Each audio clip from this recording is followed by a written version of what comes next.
नमस्ते साथियों, कैसे हैं आप लोग। आशा करता हूं कि आप लोग ठीक तरह से होंगे और अपना अध्ययन ठीक तरह से कर रहे होंगे। भारतीय इतिहास की यात्रा का यह 49वां व्याख्यान है और इसके अंतर्गत हम अध्ययन करेंगे भारत के महान योद्धा पेशवा बाजीराव प्रथम के बारे में। किक मूवी में आपने रणदीप हुड्डा का एक डायलॉग सुना होगा जिसमें वो बोलते हैं कि मेरी वर्दी पर एक ही दाग है जो कि है डेविल। उसी प्रकार इनके जीवन पर एक ही दाग था जो कि इनके प्रेम संबंध थे। वह मध्य प्रदेश की महस्तानी के दाग थे। इसके अलावा यह बहुत ही महान योद्धा थे। इनके द्वारा बहुत ही युद्ध लड़े गए जिनमें इन्होंने विजय हासिल की। आइए प्रारंभ करते हैं आज का व्याख्यान और जानने का प्रयास करते हैं पेशवा बाजीराव प्रथम के बारे में। आइए देखते हैं इनके बारे में। पेशवा बाजीराव प्रथम, इनका शासनकाल या इनका जो सेनापति के रूप में इनका शासनकाल रहा वह 1700 से 1740 ईस्वी तक रहा। यह महान सेना नायक थे जो मराठा साम्राज्य के चौथे छत्रपति साहूजी महाराज के पेशवा हुआ करते थे। हमने देखा कि जो छत्रपति जो पद होता है वह मराठों में सबसे ऊंचा पद होता है और इसके बाद जो पेशवा का पद है वह जो दूसरे स्थान का पद होता था। और यह जो मराठा साम्राज्य के पेशवा रहे इनके बारे में हम अध्ययन करेंगे। इनका जन्म ब्राह्मण परिवार में हुआ। इन्हें बाजीराव बल्लाल के नाम से जाना जाता था। इन्हें अपराजित हिंदू सम्राट भी कहा जाता है क्योंकि इनके द्वारा जो भी युद्ध लड़े गए सभी में विजय हासिल की गई। इन्होंने मराठा साम्राज्य का विस्तार किया और मराठा साम्राज्य को चरम उत्कर्ष तक ले गए। बाजीराव को 9 महान पेशवाओं में सबसे महान माना जाता है क्योंकि इनके द्वारा जो भी युद्ध लड़े गए उनमें इन्होंने विजय हासिल की। 20 वर्ष की आयु में ही हम देखते हैं कि यह पेशवा बनते हैं। यह 20 वर्षों तक मराठा साम्राज्य को बढ़ाते रहते हैं। यह घोड़े पर बैठकर भाला चलाते थे, बनेठी घुमाते थे और बंदूक चलाते थे और यह सब पराक्रम दिखाना इनके लिए आम बात थी। इन्हीं के समय पर भारत में पुर्तगाली एवं अंग्रेज अपने पैर जमाने लगे थे। साथ ही मुगलों के अत्याचार भी जारी थे जिसके अंतर्गत यह देव स्थानों को तोड़ते थे और बच्चे एवं महिलाओं को मारते थे और भयंकर शोषण किया करते थे। इनकी समाधि नर्मदा घाट पर रावेखेड़ी में बनी हुई है। अमेरिकन इतिहासकार इनके बारे में लिखते हैं कि यह जो बाजीराव प्रथम थे यह महानतम सेनापतियों में से एक थे। आइए रिवीजन करते हैं इस छोटे से व्याख्यान का। जो कि बाजीराव पेशवा है, हम देखते हैं कि यह महान सेना नायक थे जो कि पेशवा के रूप में स्थापित हुए। इनका जन्म ब्राह्मण परिवार में हुआ। इन्हें बाजीराव बल्लाल के नाम से जाना जाता था। इन्हें अपराजित हिंदू या इन्होंने कोई भी पराजय का सामना नहीं किया। जितने भी युद्ध लड़े इनके द्वारा जीत हासिल की गई। इस कारण इन्हें अपराजित हिंदू सम्राट भी कहा जाता है।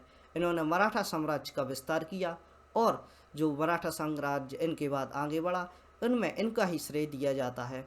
बाजीराव प्रथम जो कि मराठा साम्राज्य के पेशवा हुए 9 पेशवाओं में से सबसे प्रमुख माने जाते हैं।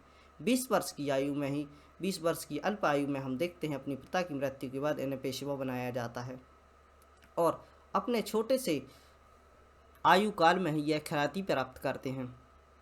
यह घोड़े पर बैठकर भाला चलाते थे एवं बुनेठी, जो कि आप ने बाजीराव मूवी आई थी उसमें आप देख सकते हैं कि यह किस प्रकार बुनेठी घुमाते हुए अपने दुश्मनों का नरसंहार करते हैं।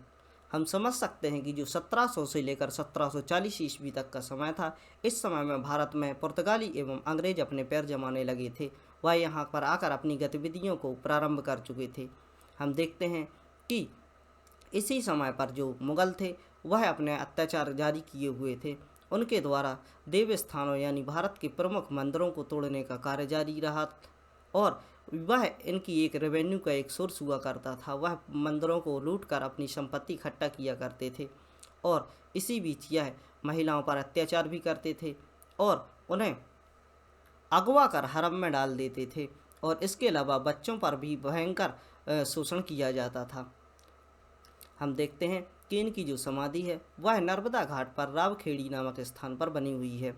अमेरिकन इतिहासकार इनके बारे में पढ़ते हुए और इनके बारे में जो भारत से इनको जानकारी प्राप्त हुई उनके अनुसार यह लिखते हैं कि जो बाजीराव प्रथम थे वह भारत के महान सेनापतियों में से एक थे।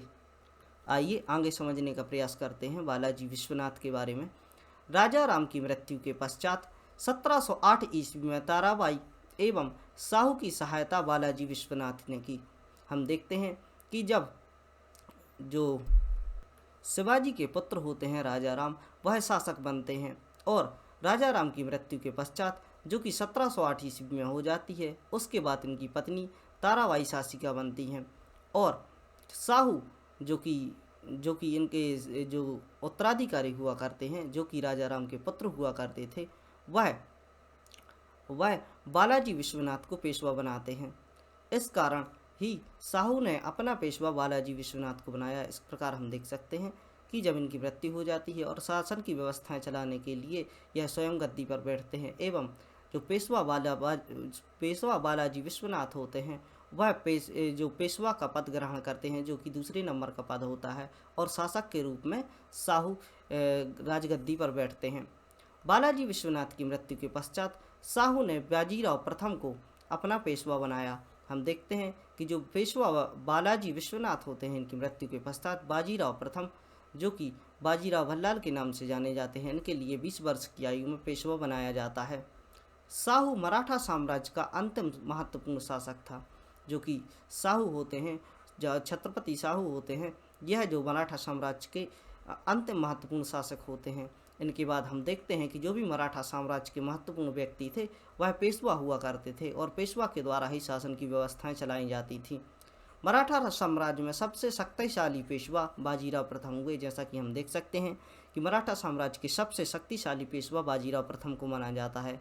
बाजीराव प्रथम के ही समय काल में मराठा साम्राज्य का सर्वाधिक विस्तार हुआ। बाजीराव प्रथम ने 1728 ईस्वी में पालखेड़ा के युद्ध में निजामुल को पराजित किया। इसने दिल्ली पर आक्रमण किया।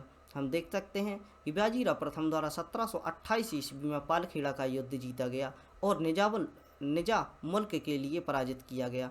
साथ ही इन्होंने दिल्ली पर भी आक्रमण किया। तब उस समय दिल्ली का शासक मोहम्मद शाह रंगीला हुआ करता था।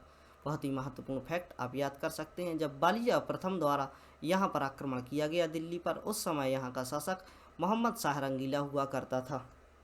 रिवीजन में हम देख सकते हैं कि जो राजा राम होते हैं, वह शिवाजी के पुत्र हुआ करते हैं और इनकी मृत्यु के बाद ताराबाई शासिका बनती हैं और साहू यहाँ के छत्रपति बनते हैं। साहू जो कि अंतिम शासक होते हैं और इनके बाद पेशवा का पद महत्वपूर्ण हो जाता है। इस समय पर जो पद था, वह साहू का महत्वपूर्ण पद हुआ करता था। यह बालाजी विश्वनाथ को अपना पेशवा बनाते हैं। बालाजी विश्वनाथ की मृत्यु हो जाती है तथा उनके पुत्र बाजीराव प्रथम को पेशवा बनाया जाता है और साहू मराठा का जो अंतिम शासक थे। इनके पश्चात मराठा साम्राज्य का महत्वपूर्ण व्यक्ति पेशवा हुआ करता था। मराठा साम्राज्य का सबसे शक्तिशाली पेशवा बाजीराव प्रथम हुआ। बाजीराव प्रथम के समय में ही जो मराठा साम्राज्य था, वह अपने चरम उत्कर्ष तक गया।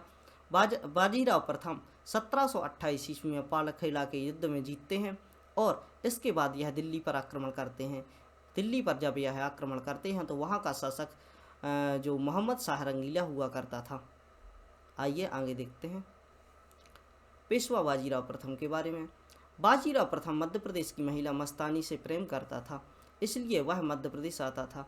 हम देखते हैं कि इनके द्वारा जो एक भूल की गई, या कुछ भी इसको कह सकते हैं, इसके बारे में हम ज़्यादा चर्चा नहीं करेंगे क्योंकि एग्जाम के हिसाब से आपके लिए वह महत्वपूर्ण नहीं है।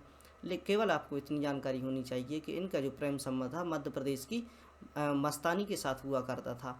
बाजीराव प्रथम की समाधि बुरहानपुर या खानदेश में बनी हुई है, जो कि नर्मदा के तट पर है। बाजीराव प्रथम की मृत्यु के पश्चात बालाजी बाजीराव पेशवा बना। हम देखते हैं बाजीराव प्रथम के बाद बालाजी बाजीराव पेशवा बनते हैं। इन्हीं के समय अफगानिस्तान के शासक अहमद शाह अब्दाली द्वारा भारत पर आक्रमण किए गए।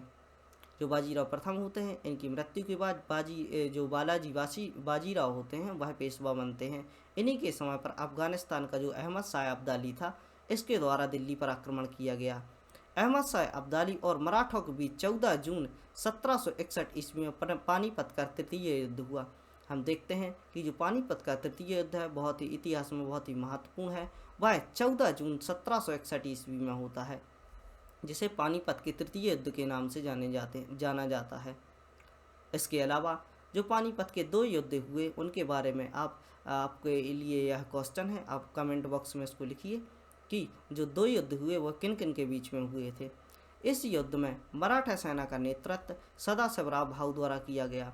हम देखते हैं कि जब अहमद शाह अब्दाली भारत पर आक्रमण करता है तो उस समय पर मराठा सेना है वह इसके विपक्ष में खड़ी होती है और सदाशिवराव भाऊ द्वारा इसका नेतृत्व किया जाता है। इस युद्ध में अहमद शाह अब्दाली ने मराठों को बुरी तरह से पराजित किया। हम देखते हैं कि इस युद्ध में जो मराठा सैनिक होते हैं वह अहमद शाह अब्दाली द्वारा पराजित किए जाते हैं। इसी सदमे में बालाजी बाजीराव की मृत्यु हो जाती है और जो पेशवा हुआ करते थे इस समय पर बालाजी बाजीराव, इसी सदमे में इनकी मृत्यु हो जाती है। अंतिम मराठा पेशवा बाजीराव द्वितीय होते हैं जिसने लॉर्ड बेलेजली की सहायक संधि को स्वीकार किया। बालाजी बाजीराव द्वितीय यह जो थे वह बाजीराव प्रथम के पुत्र हुआ करते थे। इन्हीं के समय में लॉर्ड बेलेजली की सहायक संधि हुई थी।